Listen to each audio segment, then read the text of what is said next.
अस्सलाम वालेकुम नाजरीन, ड्रामा सीरीज तेरा वादा के नेक्स्ट एपिसोड में आप देखेंगे फरा जो कि जैसे कैसे करके अपनी जान बचाकर घर वापस आ गई। ऐसे में सारा जिसे माँ ने छुपाया था और फरा को भी रोक दिया था कि ट्यूशन के बारे में उसे कुछ न बताना, मगर आज मजबूरी में सारा को मालूम हो ही गया। वो तो फरा की ये हालत देखकर परेशान है और फरा ने भी घर आकर सारी हकीकत बता दी कि वो इंसान कितनी बुरी नीयत का मालिक है। फिर यही सारा फरा को तसल्ली देती है, उसे दिलासा देती है, क्योंकि फरा बहुत ज्यादा डर चुकी है और तभी उसे अपने पास ही सुला लिया। अब फरा की आंख लग गई तो सारा ने अपनी वालदा से गिला जरूर किया। हम लड़कियां जैसे जैसे बड़ी होती हैं तो ये बाहर की दुनिया किसी बुरे ख्वाब से कम नहीं होती। अब ये माँ अपनी असलियत सारा को कैसे बताए कि मैं तो बस चाहती थी बस हाथ में पैसा आ जाए, जबकि दूसरी तरफ इस मारी ने तो सैम की नाक में दम करके रख दिया। अब तो ये मारी अपनी और हदें भी पार कर जाती है और बोहतान सैम पर लगाने से बाज नहीं आई कि सैम पर अपने बच्चे को मारने का बोहतान भी लगा दिया और अपनी नौकरानी को भी शामिल कर लेती है। ऐसे में घर जब सैम वापस लौटी तो उसे यह मामला मालूम होता है। अब नौकरानी भी साथ ही मौजूद है तो बिलाल इसे बात करता है, आपने इसके हाथ ये मेडिसिन मिलाकर दी थी मारिया को, और तभी वो मोबाइल में उसके साइड इफेक्ट्स भी दिखाता है। ये सुनकर तो सैम को शदीद गुस्सा आ जाता है। उसी वक्त इस नौकरानी का मुंह नोचने को आई तो बिलाल सैम को संभालता है। सैम बिलाल को यकीन दिलाने की कोशिश करती है, ऐसा मैंने कुछ नहीं किया, मैं क्यों करूंगी, प्लीज मेरी बात का यकीन करो।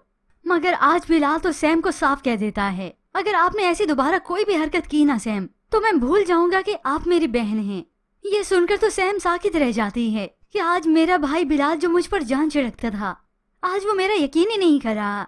बिलाल तो यहाँ से चला गया मगर सैम चिल्लाती रह गई, रोते हुए कहती है, बिलाल तुम मेरी बात का क्यों यकीन नहीं करे, ये सारी मारी की साजिश है। मगर बिलाल तो मजे से अपने कमरे में चला गया और ये सब मारी इसीलिए करी है ताकि बिलाल जल्द अज जल्द इस घर से अलग हो जाए, अपनी बहन को हमेशा हमेशा के लिए छोड़ दे। मगर इस मारी को जरा भी अंदाजा नहीं कि जब ये कुदरत इंसाफ करेगी तो तब उसके लिए सजा लिखी जाएगी। अब ऐसे में मारी कुछ वक्त बीतने के बाद जब घर जाती है तो उसे ये फरा का सारा मामला इल्म होता है। अब सारा और मारी दोनों फरा के पास बैठे परेशान हैं। ऐसे में मारी जो कि हर बात पर हर खबर पर नजर तो रखती है तो वो कोशिश करती है कि फरा सच्चाई बताए। फरा तुम्हें अम्मी ने मना किया था ना कि तुम सारा आप ही को ये बात ना बताओ। वो खामोश रहती ही हिचकिचाती है। ऐसे में वहाँ पर माँ जो कि चालाकी से सारा का जेवर बेचकर अपने बेटे के करतूत छुपाती हैं और अपने बेटे के साथ फ्लैट के कागजात वापस लेकर आ जाती हैं। और फिर यूं ही वापस जब फरा के पास ये माँ जाती है तो मारे तो वैसे भी ताक में बैठी थी कि माँ के सामने ये बात पूछूं, अम्मी आपने ही मना किया था ना कि फरा को, अम्मी आपने ही मना किया था ना फरा को कि सारा को जॉब की बात ना बताए।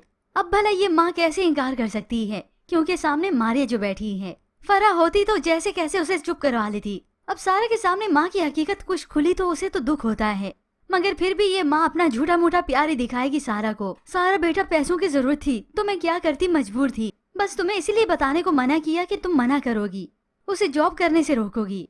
होप सो आहिस्ता आहिस्ता करके अपनी माँ की हकीकत सारा के सामने खुली जाए। मगर इससे पहले सारा ने तो अपने पैरों पर खुद ही कुल्हाड़ी मार दी।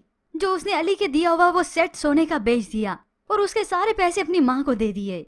हालांकि ये शायान अली से पैसे अलग ले चुका है। अब जिस बेटे ने अपनी माँ की झूठी कसम खा ली कि मुझे कोई पैसे नहीं मिले, तो वो औलाद वो बेटा तो अब कुछ भी कर सकता है।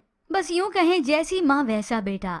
पर ऐसे में व्यूअर्स आपको क्या लगता है कि सारा अपनी माँ की कुछ हकीकत जान पाएगी और वहाँ पर अली को मालूम हो जाएगा सारा की इस झूठ का कि उसने सेट बेच दिया, अली से पूछने तक गवारा नहीं किया। इसके मुतालिक हमें अपनी कीमती राय का इज़हार जरूर कीजिएगा। मजीद ड्रामा रिव्यूज के लिए आप देखते रहिए उर्दू टीवी।